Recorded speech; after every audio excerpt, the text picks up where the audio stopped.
loterie sur internet, attention, danger, persuadée d'avoir gagné le gros lot, Lise a été trop crédule et s'est fait voler plus de 30 000 euros. C'est normal. Je regrette d'avoir fait tout ça. Bonsoir à tous et merci de nous rejoindre pour cette nouvelle édition d'Images à l'appui. En avril dernier, Lise reçoit un mail qui l'a rempli de joie. Son adresse a été tirée au sort. Elle est l'heureuse gagnante de 120 000 euros. L'argent se trouve en Côte d'Ivoire et pour le débloquer, elle doit payer des frais. Lise, malheureusement, ne flaire pas l'arnaque. Elle va jusqu'à verser 30 000 euros avant de se rendre à l'évidence. J'ai été victime d'une grosse arnaque, ça peut le dire. Une grosse arnaque qui peut arriver à tout le monde. Jugée plus tôt, en avril dernier, Lise, 57 ans, reçoit par email un courrier assez spécial. J'ai reçu ceci sur mon PC. On me dit en gros que j'ai gagné la somme de 120 000 euros. C'est soi-disant Bill Gates qui distribue une partie de sa fortune. 120 000 euros. Lise n'en croit pas ses yeux. À une centaine de kilomètres de là, près de Malines, Georgette reçoit un courriel similaire.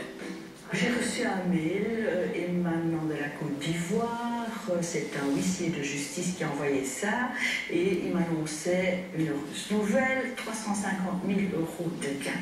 Mais pour toucher ces 350 000 euros, il fallait que je paye 650 euros pour débloquer les fonds. C'était des frais, donc ça je ne l'ai pas fait. Georgette a eu le bon réflexe. Lise, elle, ne se méfie pas. Elle n'a que ses 120 000 euros en tête et décide de répondre au courrier. On me dit que je dois verser de l'argent pour, au cas où ce serait pour une sécurité, l'antifraude, l'antibanditisme, l'antiterrorisme. C'est une sécurité pour eux. Sécurité pour eux, mais le début des ennuis pour Lise. La Liégeoise fait un premier versement de 2077 euros à cet instant. Elle vient de mettre le doigt dans un engrenage qui va la mener à sa perte. Un phénomène classique, bien connu des services de police. Les gens, de manière générale, à partir du moment où ils ont fait un premier paiement, eh bien, il y a une espèce de phénomène qu'on appelle la vision tunnel, qui fait que les gens, ils veulent avoir maintenant ce pourquoi ils ont payé quelque chose. Bon, ben, de toute façon, je dis je vais verser 2077 euros, je vais quand même en récupérer 120 000. Mécanisme psychologique, elle va continuer à envoyer de l'argent en se persuadant elle-même que ce n'est pas une arnaque. Et donc là, c'est un cercle vicieux, et donc au plus on donne, au plus on continue à donner, parce qu'on ne veut pas avoir perdu l'argent qu'on a déjà donné. Une fois qu'on commence à donner, je ne saurais plus s'arrêter. On ne sait plus. On est trop, comment je vais dire, on est trop pris dans l'enfer et vous ne savez plus vous arrêter.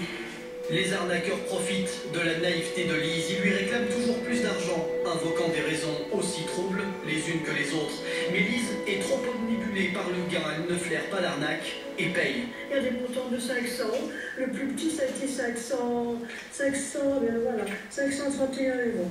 Le plus gros ça a été celui-ci, 3100 euros. Le justificatif, c'est qu'ils me disent que n'oubliez pas qu'il y a 120 000 euros à la clé. Voilà. Les économies de Lise ne sont pas extensibles. Pour continuer à payer les sommes demandées, la Liégeoise va même jusqu'à contracter des prêts. J'ai dû faire un prêt de 10 000 euros pour commencer. Et puis, les 10 000 euros étant épuisés, j'ai dû me faire un autre prêt, aussi de 10 000 euros. Et puis le troisième prêt de 5 000 euros. En tout, Lise envoie près de 35 000 euros en Côte d'Ivoire. Le mode de paiement choisi par ses interlocuteurs n'est pas anodin. Ils la font payer via Western Union, une entreprise qui permet d'envoyer de l'argent à l'autre bout du monde en quelques minutes, mais dont il faut se méfier.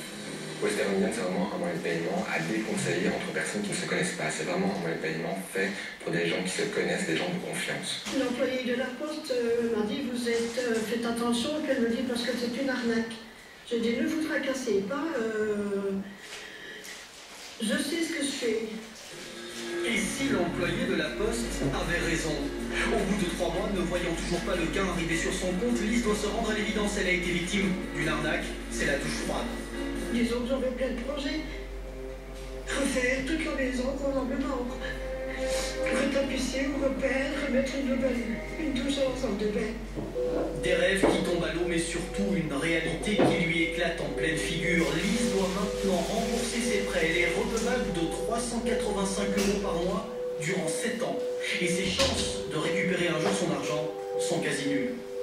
C'est absolument impossible pratiquement de récupérer son argent puisque les autorités judiciaires ici évidemment n'ont pas la capacité d'intervenir à l'étranger et vous imaginez bien que dans les pays comme la Côte d'Ivoire ou le Bénin, il y a d'autres priorités que s'occuper des gens qui ont été arnaqués en Europe par des gens habitant ces pays-là. Même si on parvenait à localiser et à identifier l'auteur en question, avec beaucoup de chance, l'argent est déjà ou dépensé ou déjà distribué à d'autres criminels.